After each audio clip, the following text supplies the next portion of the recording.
Sorry for keeping you waiting. I was just preparing to go out. Hey, good morning, my in-law. How are they? Oh, we are fine. And how is Chima? She's fine, no? Okay. It is even because of her that I'm here. I hope there's no problem. She just came back from school and said that they needed some money to do some urgent things before the exam next week. Okay. You see, my brother, I am tired of it. This is school wahala. Every day she call for money. You people should have let her marry then. By night it's her husband that should be running around for money, and not me. Brother, you are not funny. See, brother, life is not the way you are seeing it. When the time comes, you will reap the dividend of you sending her to school. And how much is the money? 55,000 naira. Yeah, will I get that kind of money? What work am I doing? Okay, there's no problem. Let me get into the room. Let me see what I can get. Just relax. Okay.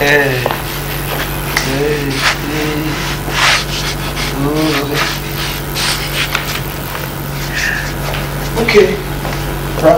There is 60,000 naira. 5,000 naira extra. Give it to her to use it for her transport back to school. And also tell her to send her account detail to me so that she doesn't bother herself running to and fro. And because of money, because you know the routes are very dangerous. My in-law, thank you very much. May you be blessed. I don't know what I could have done without you around. Okay. Just give the thanks to God who made the provision. You will greet my sister, your wife, for me. Do just that. Please tell her that I couldn't wait because she wants to go to school. Brother, I just remembered something about work. There's a vacant position in my office, a position of gardener, and the people in charge, I told them to hold on, that I have someone in mind. I don't know. And that person happened to be me. Yes. Hey, mister, is it because I come here to ask you for money? Is why you want to make me a gardener? Take your money. Take your money. Please just keep the money. I just thought it wise that you should get a better job so that you leave this herbalist job of a thing. That is my mind. Hey, how can I be working as a gardener in a place where you are working as an oga? Is it that improper? No, it's not proper. But see, my mind of doing this. So if you feel that maybe working in the same company is something bad, maybe I'll have to look for a different company where they will pay you more. No, don't worry. You see, the herbalist work, my father had made it over to me. I don't want to betray him. Thank you. Okay, if you say so, let's go. Thank you. Let me help you.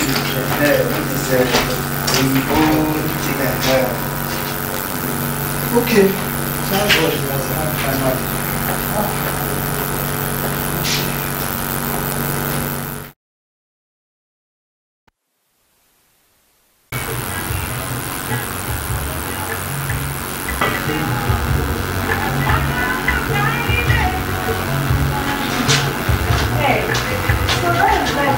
Welcome.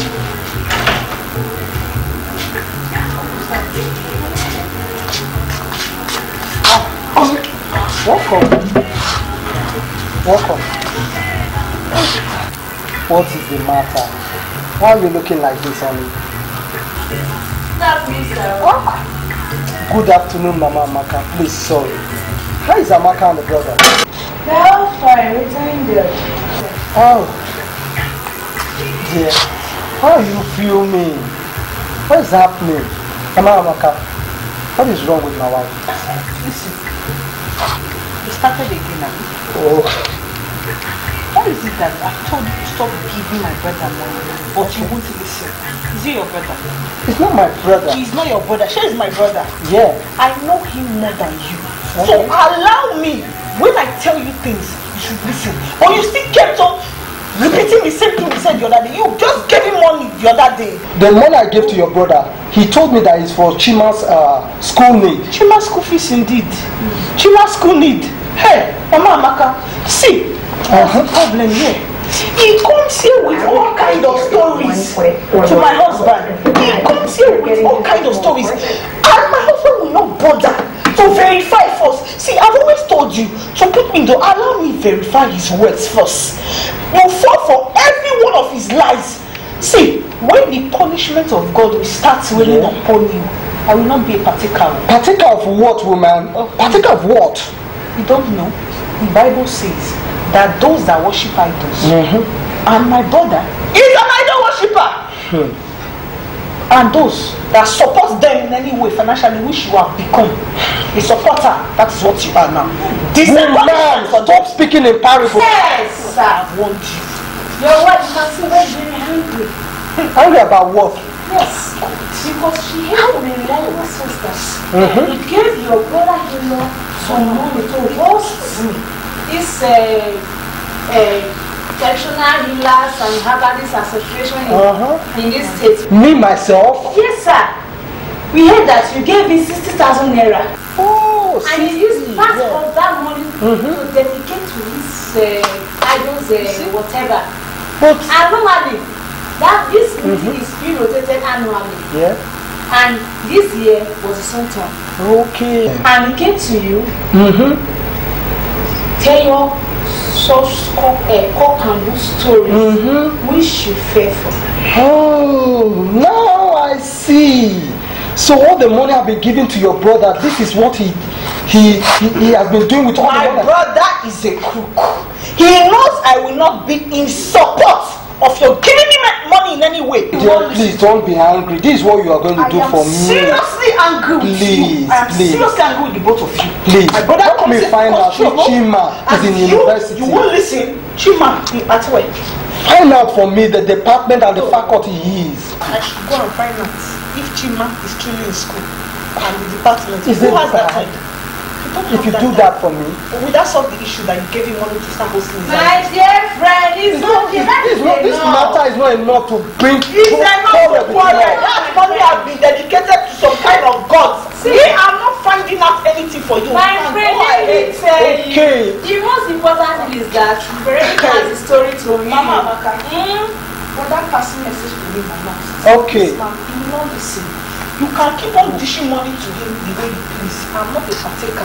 When the government of God. Okay, dear, don't worry. I'll do it.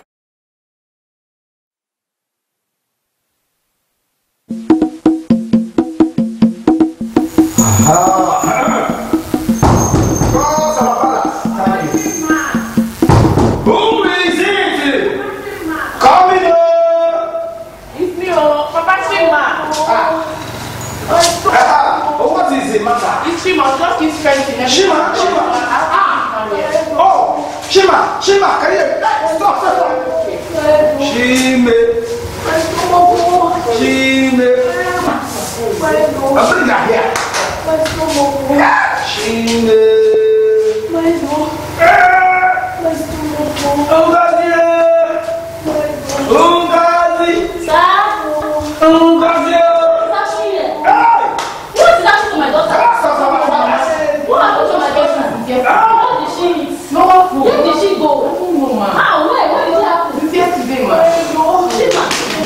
Please, Papa, let's take her to the hospital, please.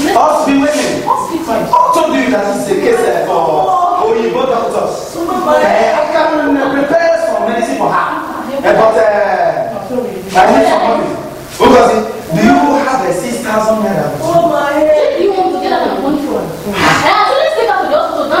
Even if you take her to the hospital, is it enough money that they will take from you before they treat her? Please, leave that matter to me. Just go and get the money. Go get the money. Please bring that money, Joe.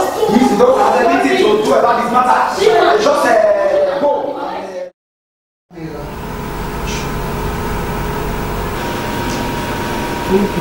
Talking about vacation, where are we going to spend our vacation? Dubai, South Africa. South Africa, South Africa. You're a big guy. It's like So that I can do some shopping. okay. You say it's okay, but let's try to. Who is there? Come on in, come in.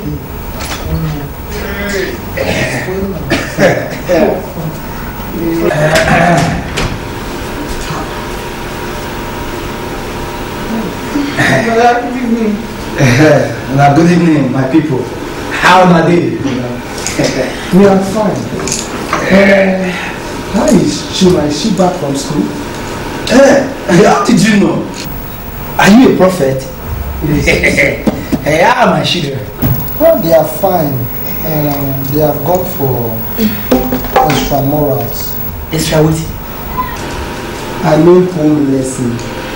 A place not far from here. I see. Now I understand. My sister, can you make me some akpu? I am very hungry. In this house. There is no soup in this house. My in-law, like you rightly said, it is because of the Shima that I'm here. As I'm talking to you right now, she's lying grievously ill at home. She could not even walk. It was even her friends that carried her from school. Jesus. So, are you people taking her to the hospital? And what did the doctor say about it? You know, I am a traditional man. Yes. I am a herbalist. I know what and what I can put together to make a treatment for her. So, it will be better if you take her to the hospital so that they run some tests on her so that we will know what we are actually treating. That would be better. Yeah, no. I don't like those doctors to use my daughter as a guinea pig to run tests. It shows that we need some money, like 7,000 naira. 7,000 naira. Brother, I'm sorry, we don't have any money in this house. brother, what you just said is not realistic at all. Yeah, what is not realistic? Is it the money or the treatment? But all of the above, not what you just said, none is realistic at all. See, bruh, there's no single money, not a dime with me at all. No money at all. I mean nothing. But what we are saying is that there is no money for anything concerning this, what you just said. In fact, no money to give to you for anything. What we have in this house left is less than 1,000 naira.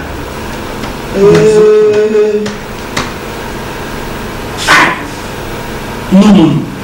that is it. I don't know, brother, if you want us to speak out of our mouths. There is no money for such things right now. What we are going to be managing in this house, the little we have, till the month end, before we will know what to do with ourselves. You met me here now. I'm trying to explain to you that that's what we're figuring out.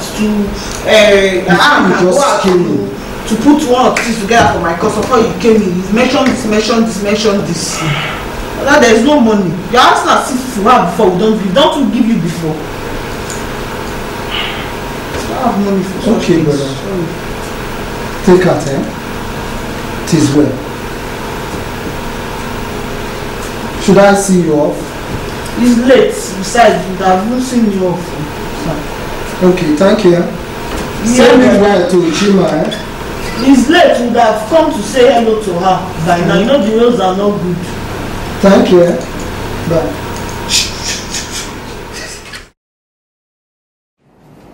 Good day, viewers, and you're welcome to today's episode of Decisions. Today we're talking about level up. I am Akimbola Praise, and I'm your host for today. With me for discussion, I have Dr. Mrs. Seche, and she's an assistant pastor with the Redeemed Christian Church of God, Abundant Life Parish in Warri, Delta State, Nigeria. You're welcome, ma'am. Thank you. Good day, viewers. I have Pastor Frank Otomi. He's an associate pastor with Ministry Church in Warri, Nigeria also. You're welcome, sir. Thank you very much. Good day, viewers. Okay, critically, the issue we are looking at today is all about relating with extended family members, people who are not within what is scientifically called a nuclear family. Now, from time to time in marriage, extended family members will always come asking for one support or another. Is there any practicable or practical guidelines or step for you to render help? Can you just get a one size fits all solution, or there are things that we need to actually look at? What are the considerations? What are the considerations that one should make, ma'am? What are the considerations that one can make before you extend help to family members, extended family members? Okay. I'll start by saying that in our culture, in our African culture, it's expected really that we reach out to our extended family members. We have not really become like the whites who just concern themselves about their own immediate family. Okay. But how this is done now is the issue, yes, on ground. And the important thing is there has to be an agreement between the couple. Okay, the husband and the wife. Husband and wife must be in agreement. That is a pre-existing agreement, or no agreement as per. These issues will come up from time to time. Yes. Who to help, how to help, okay, what level of help, of assistance. So those three issues, there must always be an agreement from both of them as they come. So each person should not decide on his own whether it's my relation or his relation. Let me handle it, okay? Or even if my spouse does not fully agree with me, okay, let me go ahead. That shouldn't be done. Okay. So there must always be an agreement as to who, how, and what level. And sometimes when we talk about agreement, sometimes agreement is not perfect. Somebody may say, yeah, I'm totally in agreement with this. And one may say, well, I really don't like it too, but sometimes agreement is not entirely yeah, but perfect. You may say it's like, for instance, they may decide and say, how much do we give? One says 10. Then I will say, I don't think we should really give him 10. No. Maybe we should give him 5. Left to me, we should give him 5. And well, they may decide and say, okay, maybe we should make it 7.5, and things like that. Or the other person may consider and say, well, even though this is what I feel, but if you feel strongly that we should give him 10, go ahead. So that's what I mean by, there should be an agreement. But the important thing is that nobody should do something behind single-handedly and behind the other person's back. Yes. Oh, Pastor Frank, how do you see it? What considerations should one make before you extend help to extended family members? One, the consideration. One, you look at your income. Then also, like you said, we need to have an agreement. They need to have an agreement because the two of them, they are now one. So they must come into agreement in who to help in the families, in both families. So those things, those considerations must be put in place first before anything is done. Okay. Now, you mentioned that one must look at how much one earns. Your income. Okay.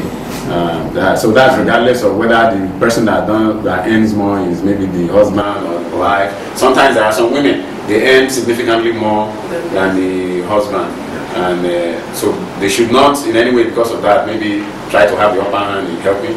No, what it means by what they earn, I think it's a joint earning now. He's not looking at one individual. One individual. What they earn, that is the income of the family, not the income of one person, wife, my wife or husband. It's the family income. That is how much comes to us, and then from this amount that comes to us, how much can we? A percentage now that they can ask this percentage, 10%, 15%, 20% is what we can give us. Okay, I think that's a good one. Okay, let me ask another question. Now, as in this particular instance now, we see when two people get married, a man and a woman. The man comes with his own background and then has his own attachment, his own extended family, and the woman also has her own. Now, if the woman is not telling the man, as in this case now, it seems the man is the breadwinner. The woman is whether the bread eater or the bread supporter, or she's doing something about the bread anyway. But she is now telling her husband that don't extend this hand to my people. She's now the one that is saying don't do it. Should the man just hands up and say, okay, my wife said I should not give to them, then that's it. Or how should someone handle it in this case? When your own spouse is saying don't extend this hand to my people. No, but if you look at this particular story, she wasn't saying don't extend help to my people. It had to do with a particular person. Okay, yes. And it was because of a particular issue.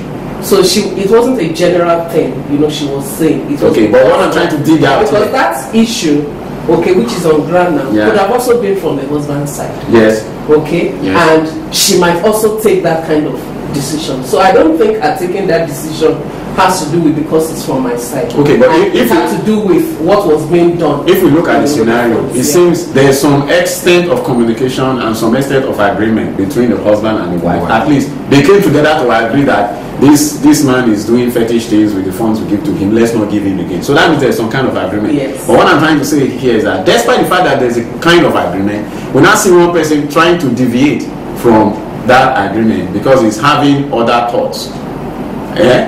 In such a situation, how could he have approached it? That's the man now. The man now he's having a second thought. What's the best thing he could have done? What the best thing? Let me take it from the man's. Outside the pre-existing agreement now. Well, the best thing the man would have done was to make the woman realize the reason why he wants to keep the money, because there was a situation on ground. The man's daughter was sick, lying sick in the hospital, and they need the money to save the life of that girl. So if the man is able to convince and talk to the wife and say, look, let's look beyond the man and look at the life of the particular situation. Let's look at the life of that girl. I think the man would have been able to convince the wife. Okay. Viewers, will be taking a short break, and when we come back, we'll come right back into this issue. So stay with us. For advert placements, contact us via advert@colonelproject.com.ng or +234 809 512 5565. Viewers, welcome back to the second segment of our discussion on Level Up. Before we left, we were just talking about how to approach a situation where you have a pre-existing agreement and then somebody begins to deviate from it to some extent. Now, Pastor Frank, in this particular instance that we're looking at, what are the practicable options or directions that the family can follow now? That is for the man and the woman who wants to help or who has the option to help or not help in law. What are the practicable options that they have as at now that will not make the man to be ashamed because he's thinking of something he doesn't want to be pointed at as not being a helpful person? So what can they do together, the man and his wife, as at now, practicable steps? The only practical step they can take for now, because their fear or the fear of the woman is that the man may take the money to use it for fetish things. Fetish things, yes. Now the only practical step is for them to know the name of the hospital. Okay. Go direct to the hospital and pay the hospital bills. Okay. So they won't give their money. They do that, right? They directly to the man. They will put and pay the money directly.